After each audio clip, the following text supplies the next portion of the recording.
This is the Samsung Galaxy S7, arguably the best smartphone on the market today. And the reason why it's one of the best is because it's packed full of so many unique features. I'm Rob Wilson, you're watching the Video Gadgets Journal, and this is 30 Samsung Galaxy S features.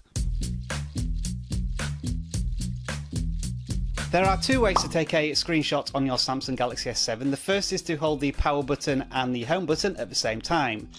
The second requires a hand gesture and to be turned on through Settings, Advanced Features and Smart Capture. Toggle this option on, and while you're here also toggle on the palm swipe to capture option, and this is how you take the screenshot. You run the palm of your hand across the screen, and when you do so you'll also see editing options at the bottom of the screen. If you want to take a screenshot of something that's more than one screen, say for example a news article, you can take a screenshot, and when you do, an option in the bottom left will appear that says Capture More. If you press that, it will continue to take screenshots as it works its way down the article, and as you do so you will see a preview on the right hand side which you can tap to see the image that's stitched together. If you think the Galaxy S7 is a little too big to use in one hand, you can reduce the screen size by going to one-handed operation. Once it's toggled on, if you tap the home button 3 times quickly, it actually reduces the entire screen size so you can fit your thumb around everything. You can left justify it, right justify it and quickly return it to full screen.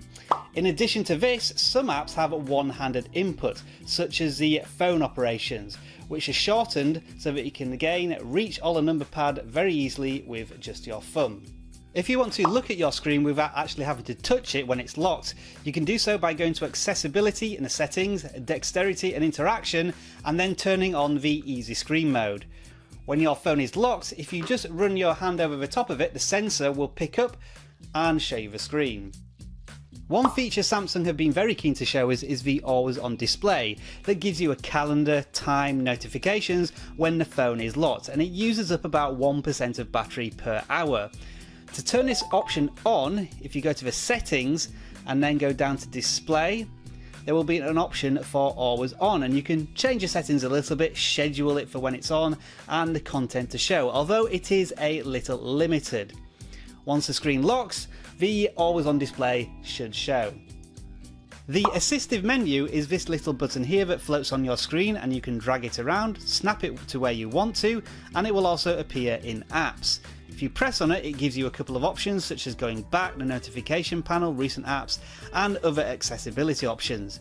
In order to get this option to appear, if you go to Settings and then scroll down to Accessibility, Dexterity and Interaction, and it's the assistive menu which you can either turn on or off.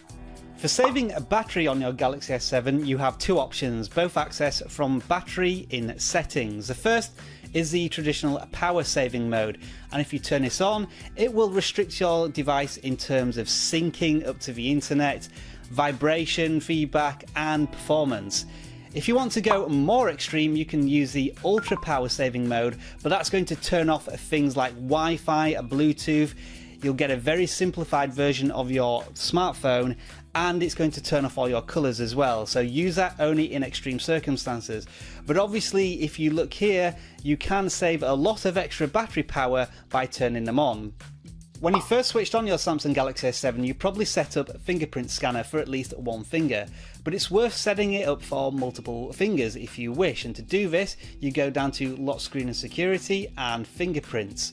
After you've put in your secondary password, you can add more fingerprints, and it's probably worth doing your left thumb, right thumb and your index finger for at least one of your hands. That means that you're always sure that you can unlock your device no matter what finger you're using. The Galaxy S7 includes a feature called Smart Lock, whereby you can unlock the device without using your fingerprint because it's connected to devices it trusts, such as my smartwatch. In order to manage these settings, you can get to it through the Lock Screen and Security, Secure Lock Settings and then Smart Lock.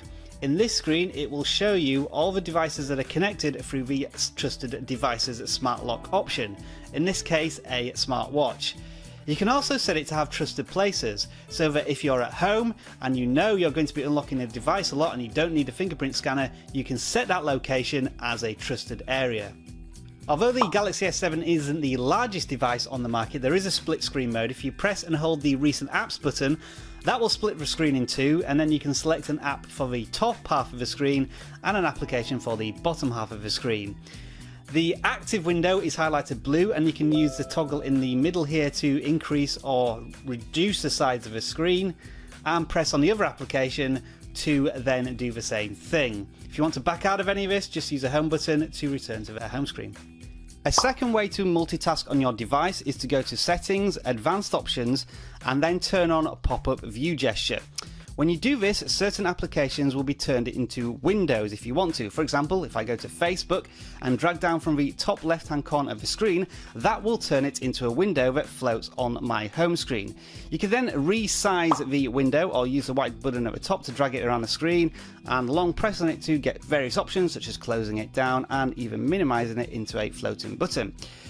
Now you can do this for more applications if you want to. For example, if I find Twitter and do exactly the same thing, drag from the top of the screen, I can turn that into a floating window as well, open up Facebook, and now I have two windows on my device. The gallery includes some interesting features, the first of which is the ability to pinch and zoom to increase your thumbnails or decrease them. At the top left hand side of the screen, you also have options to change from sorting your pictures in time or categories, where it will try to work out itself what type of picture have you taken, say for example scenery or panoramas. And finally, if you have geolocation turned on, it will try to create events. Say if you go on vacation, I went to Victoria recently in British Columbia, and it sorted all the pictures from that trip into that event. There is a private mode on the device which lets you hide files and pictures if you need to. It's accessed through private mode in notifications. You can enable it on or off, and when you enable it for the first time, you will have to set up some form of security. Once it's active, if you go to save a gallery, you have the option to hide a picture in private mode. So if I press on more here in the top right hand corner, there is the option here to move to private. Once it's in private mode, if I take the system out of private mode by going to the notifications again and taking it outside of private, you will see that the picture has now disappeared.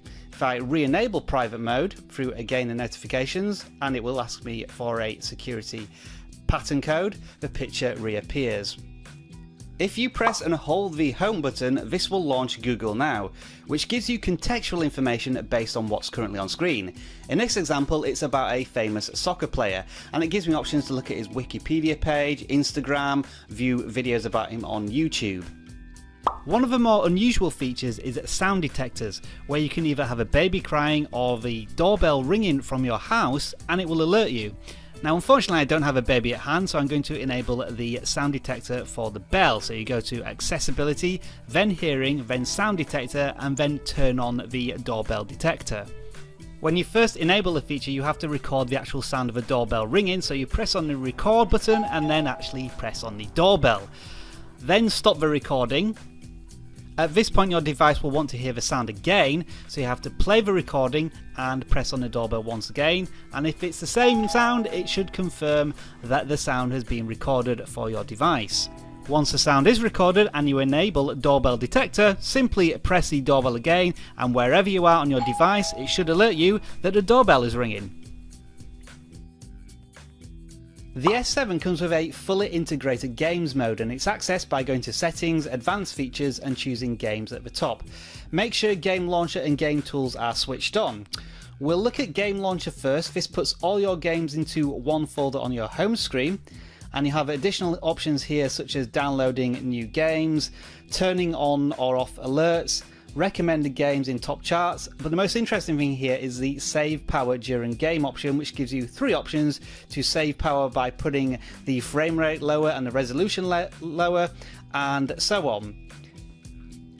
The game tools are where it really gets interesting. If you enable it, you'll have a small launcher button here which you can drag along the screen and put it discreetly where you want, but when you tap on it you'll get various options, including turning off alerts for your phone, locking the capacitive keys at the bottom, minimizing the game into a floating button on your device.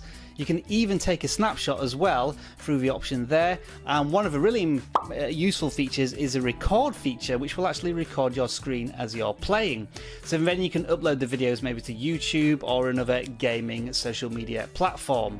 If you're a music buff and you want to change exactly how the Galaxy S7 sounds, you can go to Sounds and Vibrations, scroll to the very bottom, and then choose Sound Quality and Effects. This is essentially an equalizer to tailor it exactly how you want it. If you want to download large files as quickly as possible and data usage is not an issue for you, you can do this by going to More Connection Settings and turning on Download Booster.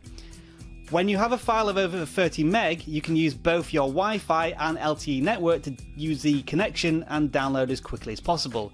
Obviously, if you do have data usage restrictions, then I highly recommend keeping this setting off. To put your phone into silent mode, you want to choose the Do Not Disturb option.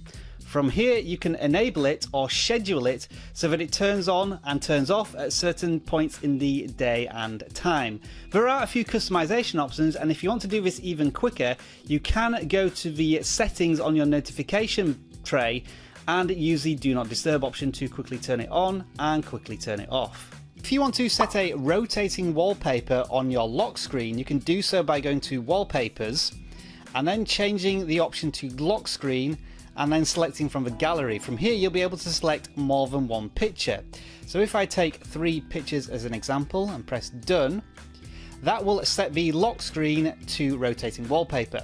So if I unlock the screen now, you can see that it's showing a picture. If I then dim the screen and then show the lock screen again, the picture transitions from one picture to another. So every time you look at the lock screen, it will rotate the wallpaper. If you want more Galaxy S7 tips just like this, then check out my full ultimate guide, which includes over 100 tips. Thanks for watching, don't forget to subscribe, and I'll see you all again soon. Enjoy the rest of your tech day. Bye for now.